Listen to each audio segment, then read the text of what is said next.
Welcome to Mexico Matters, the CSIS podcast about how events occurring in Mexico can impact and, more importantly, matter in the United States.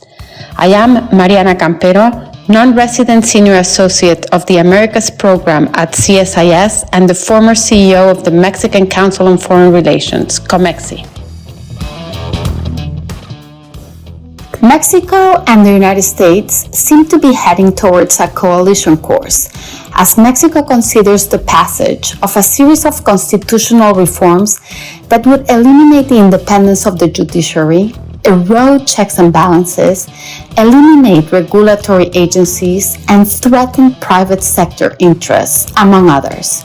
To discuss why these reforms could not only separate Mexico from the nearshoring opportunity, but more importantly, why they might be in violation of USMCA and other international trade agreements, that it is truly my pleasure to welcome Kenneth Smith Ramos, former Chief Negotiator of the United States, Mexico, and Canada Trade Agreement from the Mexico side, and current partner of AGON, a consultancy firm.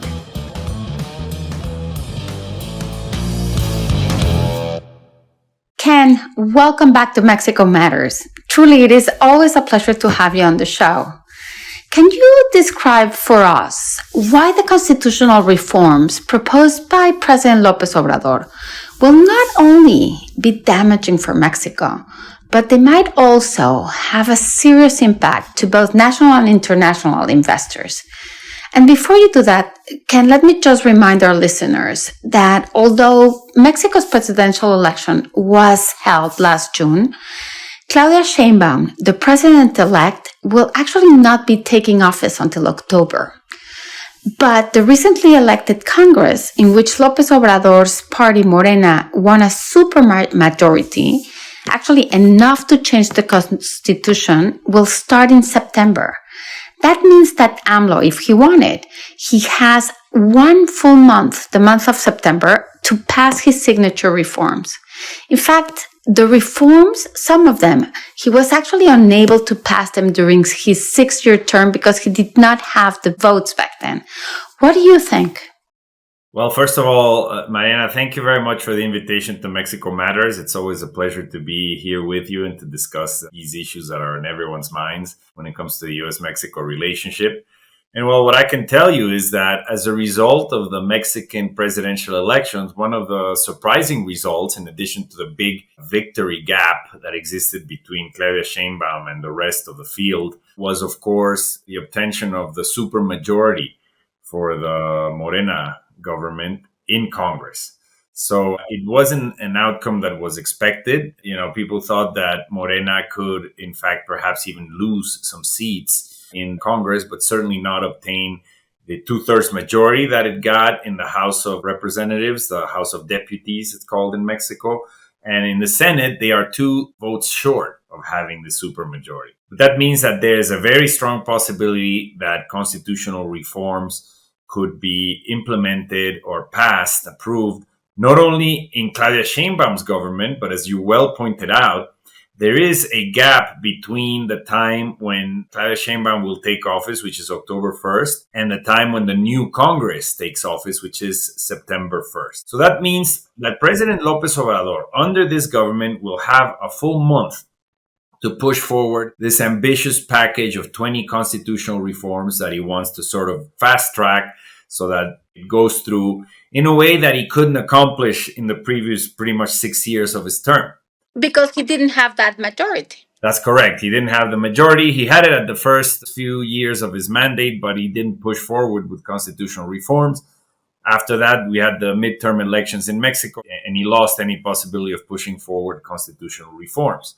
So what we are facing now, there's a package of 20 constitutional reforms that was presented earlier in the year. Everybody thought when these were presented in February that this was more like a homework list for the next government in case Morena won the presidency, which they did, obviously. Now it's a real possibility that some of these reforms could be pushed forward and fast-tracked in September. The ones that are most worrisome are, of course, the judicial reform, the possibility judges, Supreme Court, ministers, what they're called in Mexico, Supreme Court judges, be voted by a popular vote. Essentially, that they be designated by a popular vote, by elections. It implies campaigning. It implies, without a doubt, making commitments, special interests, something that has barely been done anywhere in the world. I think Bolivia is an example of having done that type of mechanism. It's certainly not a mechanism that favors impartiality or transparency. And it's a mechanism that a lot of experts in legal matters and constitutional matters are criticizing in Mexico. And so there's already been a reaction by the U.S. government. The State Department issued a statement saying, hey, any of these reforms, if they put into doubt the ability of the Mexican legal system to proceed with impartiality, non-discrimination, transparency, and due process, then the U.S. will raise the issue. That's a first sort of salvo by the U.S. administration in saying, if you go in that direction, we may have a problem, because one of the leading principles in the USMCA is to guarantee transparency, to guarantee due process across all decisions of the government. And this involves the executive, the legislative, and certainly the judicial.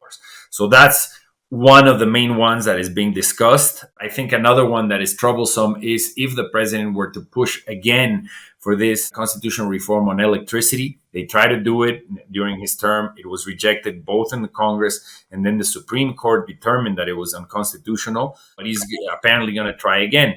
The big question that we're seeing here is a push and pull between the new administration and the outgoing administration, because sooner rather than later, we thought this would happen later once Claudia Sheinbaum was already in power, but we're already seeing this positioning that is occurring between AMLO, the outgoing president, and Claudia Sheinbaum, so that Claudia can pretty much start establishing her work program going forward.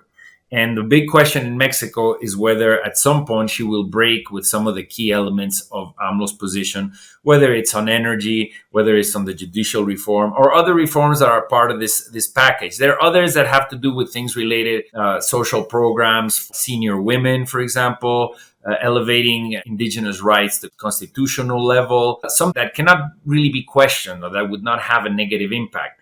But there's these others that are problematic. And the third one that's problematic, in addition to the judicial reform and the issue specifically related to energy, is constitutional reform that would look to eliminate independent regulators. Regulators that are independent of the executive, such as the Competition Commission of Mexico, the International Federal Telecommunications Institute, etc., the INAI, which is the Institute for Transparency of Government Actions, that has to provide information to the public when requested on public policy and actions by the government. There's been, as you know, a lot of criticism by the president saying that these checks and balances, because that's what they are, they represent an obstacle for his political program. And of course they do, because that's what they're designed to do, right? They're designed to implement the law, to have sectoral and technical experts that can guarantee that regulation is science-based, is based on technical considerations, and that upholds the law. It's not subject to the desires of political interests, whether it's the executive, legislative, or private sector interests. What we have heard somewhat from the transition team, Claudia Sheinbaum, is that they may have to go forward with judicial reform. This is something that's very close to the DNA of the president. He doesn't want to change his position on that. And basically, if he wants to push it in September, there's nothing Claudia Sheinbaum or anybody else can do, because he's still the president. But there is negotiation going on that issue. Sheinbaum called for public hearings on this subject. There may be suggestions as to making amendments to it to make it more transparent, more clear as to how it will operate. But I think that's going to be approved in some form or other. The ones that they're trying to delay, that I know that they're trying to run out of time in September and kind of kick the can to the next government once Claudia is in power, are the other ones that I mentioned. And hopefully, they will not go forward with the changes to the electricity law, and they will not go forward on the issue related to the independent regulators.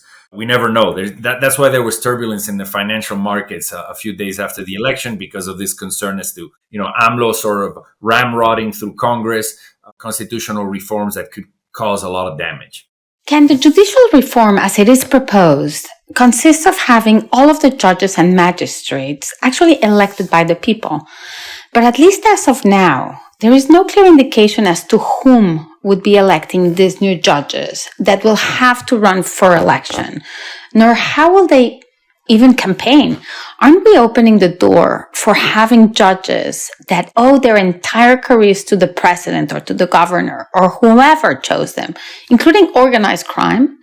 Moreover, how will these people actually qualify? That is, do they even have to be a lawyer or pass a certain exam to be able to run? Currently in Mexico, and we know the judicial system is far from perfect, but at least the Supreme Court has really demonstrated that it can stand up to the president and that it is in fact independent. How would this work? Well, that's what a lot of legal experts are complaining about. They're saying that there's a lack of transparency in the process, no certainty as to what the process will be for the selection of the judges or how these will be conducted. The heads of the Morena party, for example, Mario Delgado, and some legislators that are pushing forward on this in the House of Deputies have come out to try to explain that the system will follow rules that are part of the judicial system, that there will still be called opposition contests, in other words, exams for people who want to rise to the level of judges within the judicial system. But it's not clear at all. On the one hand, they are saying there will be a one-time election, so it will not cost billions of pesos to get this done. But that doesn't make a lot of sense, because if you're either electing judges that will have limited terms and then there will be other elections in the future, or you run the risk of electing people that are just simply sympathetic to particular positions of the government, and then what? You expect them to stay there forever? Then where is the democratic element of elections that government is pushing forward? So there's quite a few inconsistencies in the arguments right now. I think these have been exposed in the few debates that have taken place on this. I think the strategy by the transition team at least has been correct in saying, hey, let's debate this. Let's put it out there for discussion. Hopefully, Congress will listen. Unfortunately, this is where you see a lot of the tug of war of the incoming administration and the outgoing administration. I think the messages by Claudia Sheinbaum, by the new members of the cabinet, whether it's Marcelo Ebrard, who will be in the Ministry of Economía, Juan Ramón de la Fuente, or the Hacienda Ministry, the Finance Ministry, Minister Rogelio Ramírez de la O, they've sent messages of moderation, of technical expertise, of trying to work, for example, with the U.S. in guaranteeing compliance with the USMCA and a positive review in 2026. But the minute they say these messages, along with the president-elect, members of the more radical wing of Morena, for example, in the Congress, will come out and say, we're going to push for all of the reforms.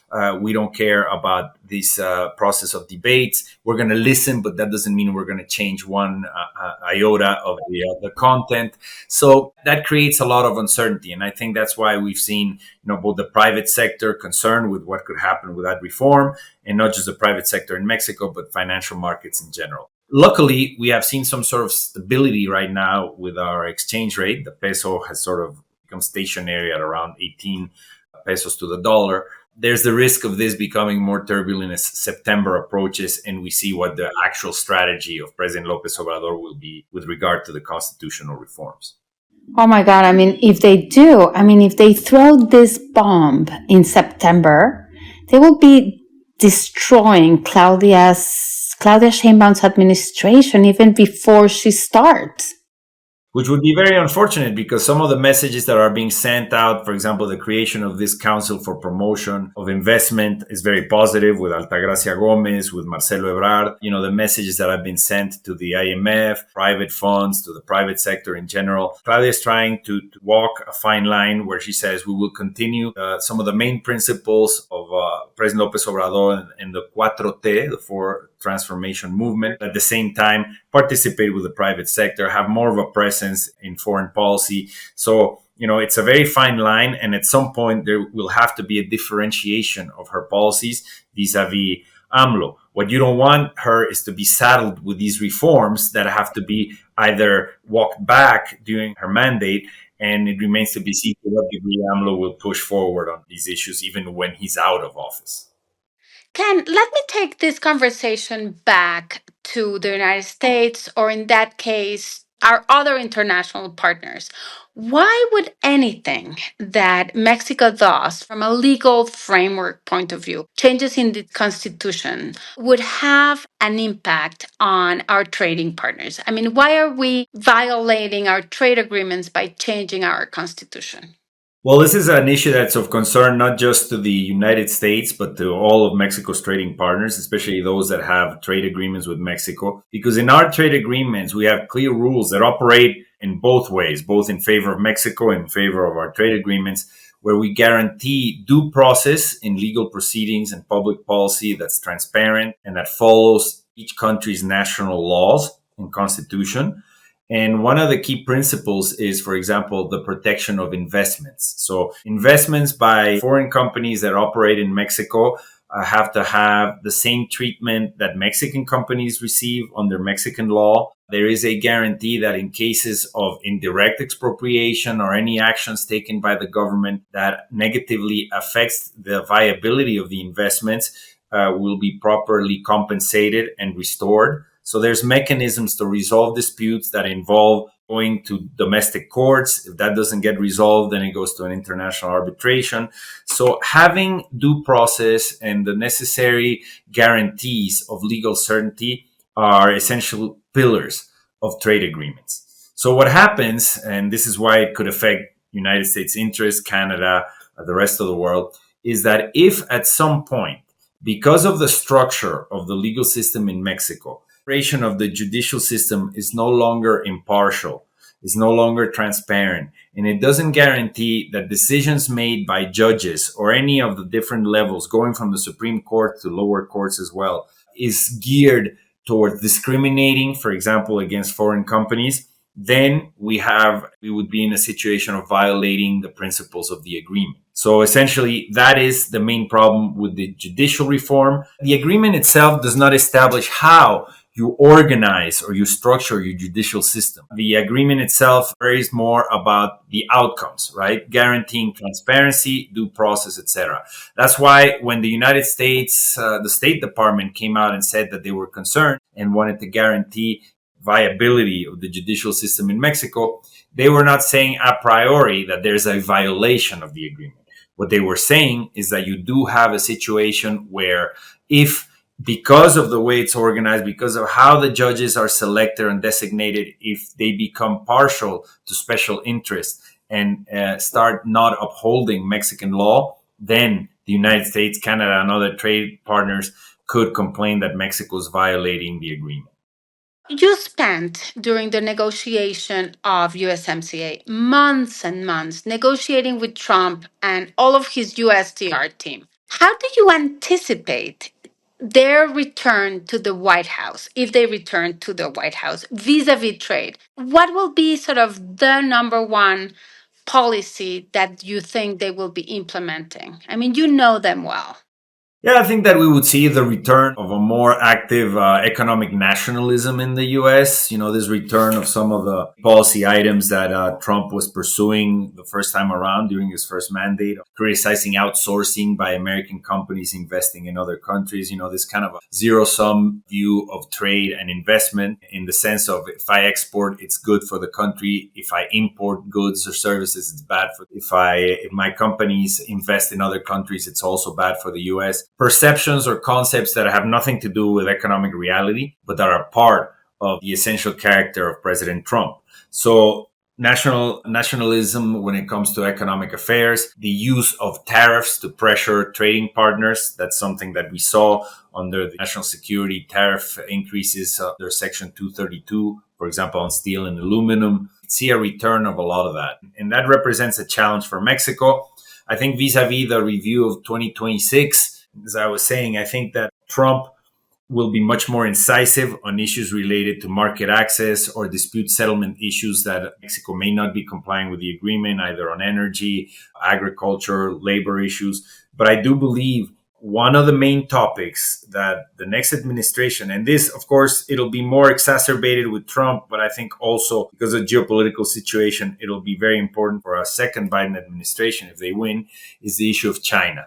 Mexico is caught between the fire that's going on between the US and China because of the trade war. The US, of course, by shutting down access of Chinese products into the US market, has allowed Mexico to substitute China as a main supplier of goods in the US market. And we've consolidated our position as number one trading partner, number one exporter. But the reality is that the US is now turning to Mexico and exerting pressure because China continues to export a lot to Mexico. So there's allegations by the United States that there's transshipment going on in steel and aluminum and other products going through Mexico to avoid US tariffs directly against China. But the main concern that the US has going forward is the investments that China is planning to make in Mexico in strategic sectors, whether you're talking about semiconductors, lithium batteries, of course, electric vehicles.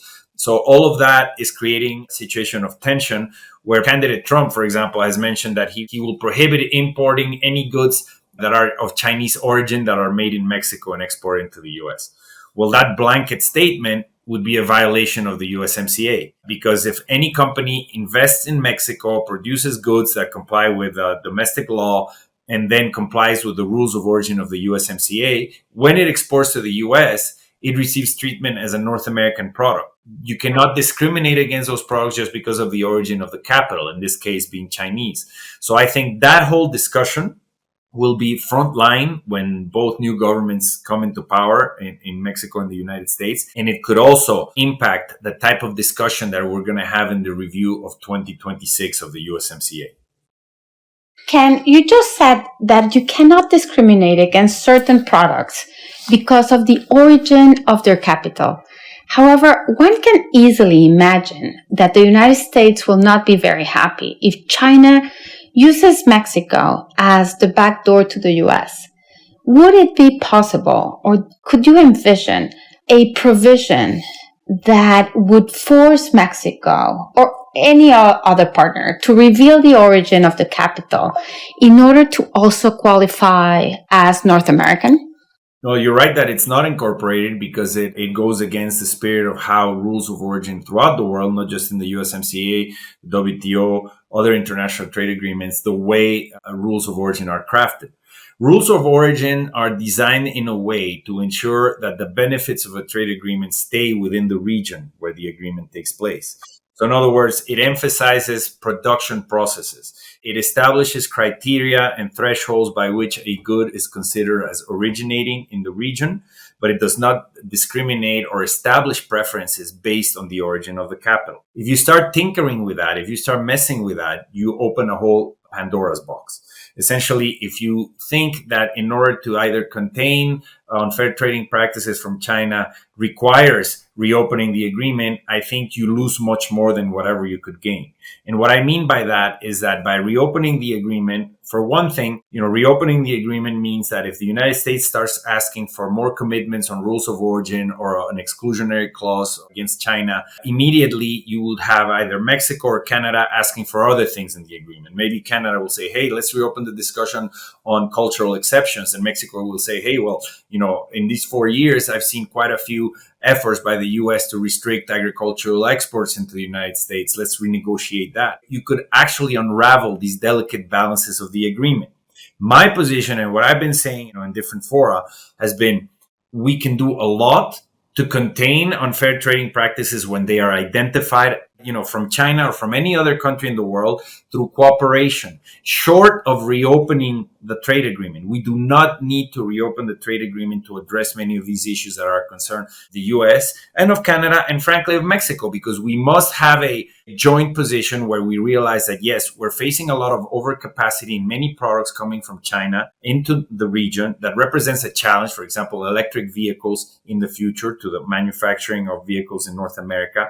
But we can, for example, coordinate on policies on trade remedy, analyzing, when there's dumping or subsidies, whether there's a need for countervailing duties or dumping duties, whether we start in North America, just like the US has, but in Mexico and Canada, investment screening procedures to identify what sectors are of concern from a strategic perspective, whether, we should tighten our rules in Mexico, Canada, and the US, for example, impeding the importing of products where there's violations of labor rights, environmental rights, or even human rights, as this, has been identified by the United States in different regions of the world. So there are many things we can do to try to face the issues of unfair trading practices by other countries.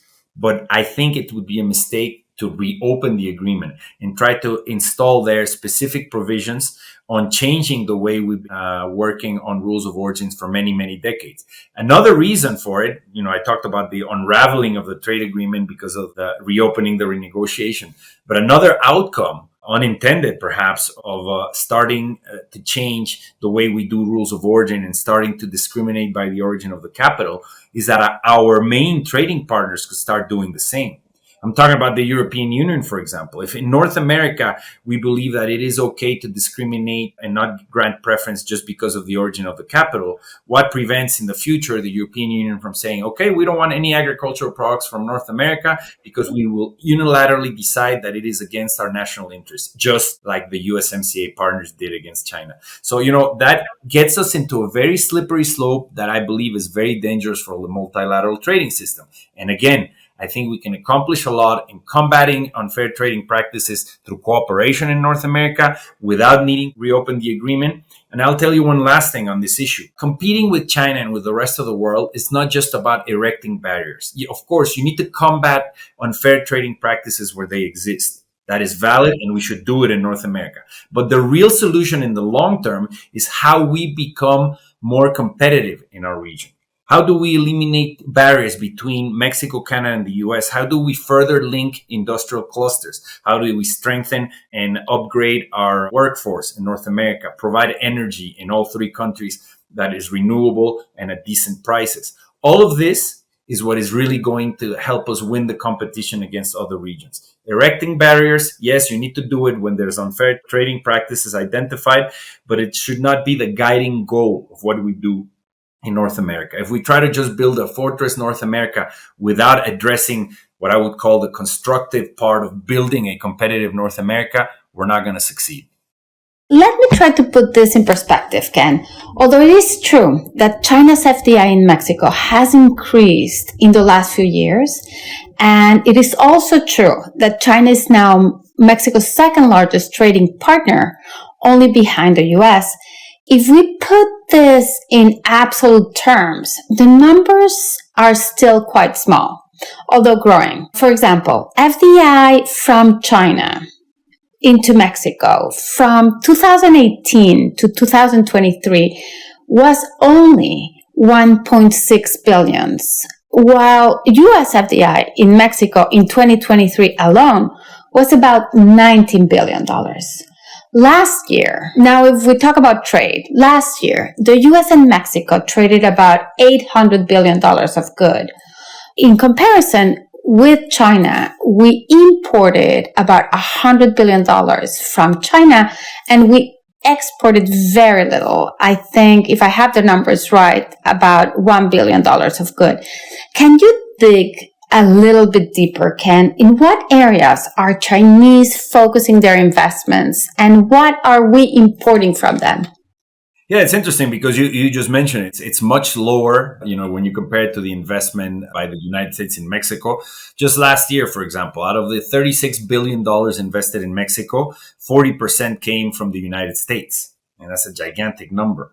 Just 5-6 years ago, that figure from the US always around 50 to 53% of all of the investment coming into Mexico. So the US will continue to be the dominant investor in the Mexican market. The thing is, the Chinese investment coming in is modest. I mean, the figures for last year and the year before are around $600 million, which is practically nothing. It's not even on the radar. However, the concern is that when you look at the announcements for future investments, there's announcements for up to $110 billion of total investment coming into Mexico for the next 3 years.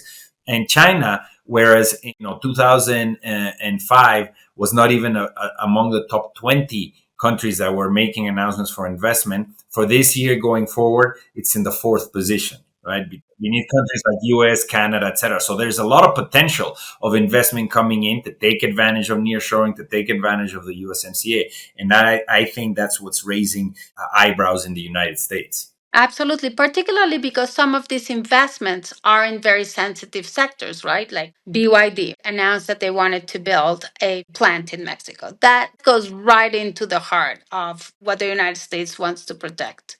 And if you see what has happened over the last few years, we see that there has been a strategy very carefully crafted on the part of China to become a top world player in automotive production and exports. I mean, this has been brewing for the last 2 decades. We're just seeing the results right now. It is a fact that right now you do not have major OEMs, original equipment manufacturers, assemblers in Mexico from China, building automobiles and much less exporting it into the US market. The strategy has been to open dealerships in Mexico, to bring in models totally imported from China, primarily internal combustion engines, some hybrids, and they're selling like hotcakes in Mexico.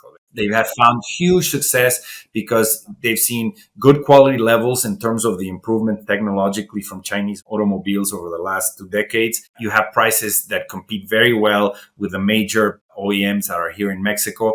The next stepping stone, and that's what is concerning the US, and I think Mexico and Canada should also look at this carefully. The Chinese technology has advanced so much in electric vehicles that they can provide quality vehicles that compete with the higher end models that exist in North America and Europe. Right now, there's Chinese vehicles that are competing in the luxury segments in Europe with Jaguar, with Land Rover, with BMW, and they're having success in the market. So that's the concern. So when you look at what could happen in the manufacturing sector, Mexico is kind of caught between a rock and a hard place because, of course, you benefit enormously from investment from any country, especially if they're bringing high-tech advanced manufacturing, right?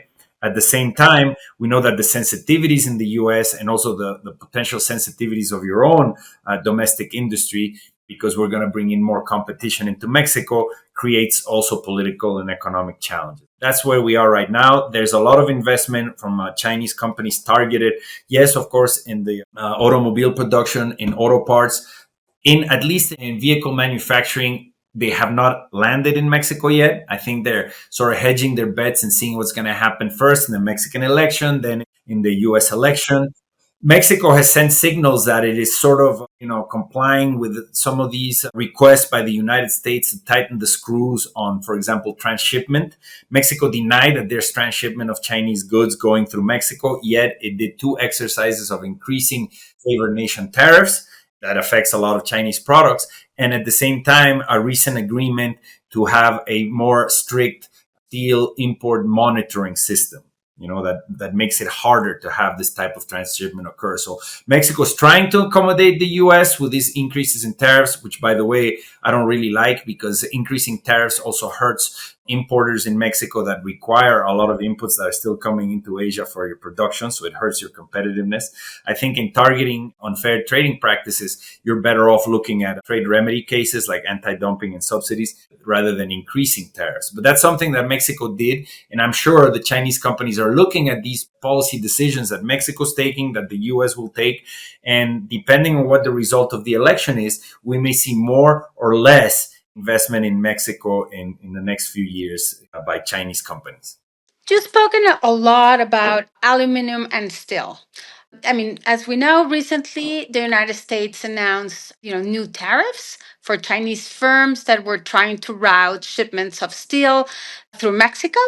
But according to my own research, only about 13% of the steel imported into the United States last year, and only 6% of the aluminum originated outside North America.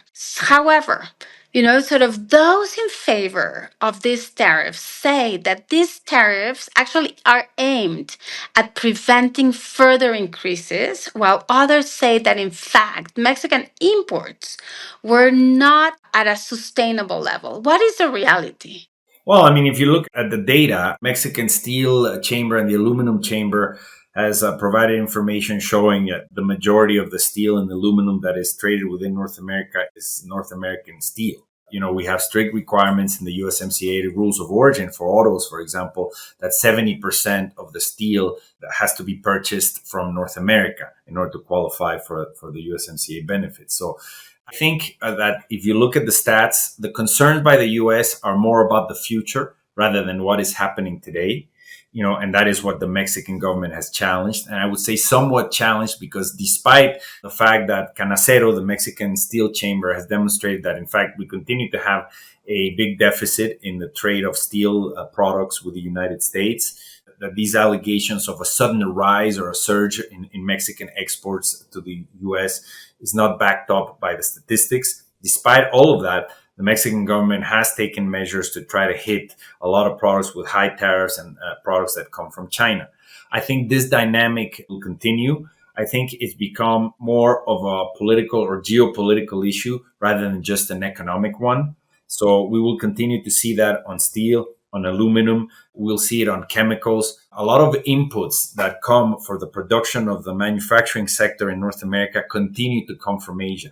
That's why I was emphasizing the need to strengthen our supply chains and to lower this dependency that we have today on Asia for inputs of rare earths, of chemicals, of other products that we are not having enough of a supply in North America.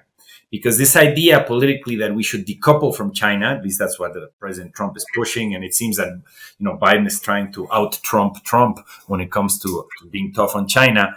The idea that we can from one day to the next just cut all ties with China is not economically feasible, right? We depend a lot still on inputs coming from Asia, not just from China, from Vietnam, from many other countries, from Japan, from Korea. The dependency on products that are from China for inputs for production is still very high. So you would cause a major disruption in the supply chains in North America. And from one day to the next, everybody in North America decided to have a great big wall against China. So those are the political considerations clashing with the economic reality of our region. Yeah. I mean, talking about political considerations, I mean, at least so far, President Trump has said that if he were going to win the White House, he would impose tariffs on a lot of goods, right? Sort of not only Chinese goods, but also Mexican goods, Canadian goods, basically anything that is imported into the United States. Will Mexico have any leverage as we did last time? Remember when President Trump threatened to impose tariffs on Mexico? And, sort of politically, it was said that we used the migration card in order to avoid those tariffs. What do you think will be Mexico's leverage in this occasion? Well, I think we have major leverage along with Canada, and for one reason alone, and it's called the USMCA. The trade between Mexico and the US. Last year, it was approximately $800 billion. It's a gigantic trade relationship. Slightly lower between the US and Canada, but still very important. But concentrating on Mexico. Mexico is the number one destination for a large number of agricultural products and agro-industrial products from the United States.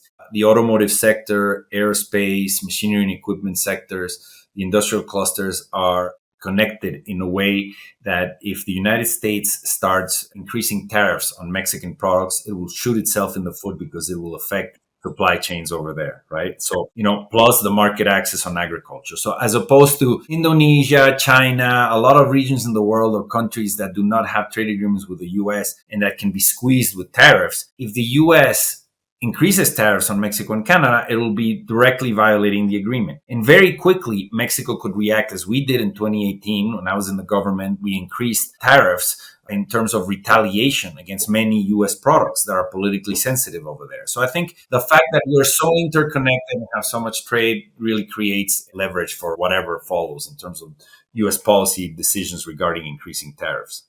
Can remind us what were those products that you put retaliatory tariffs?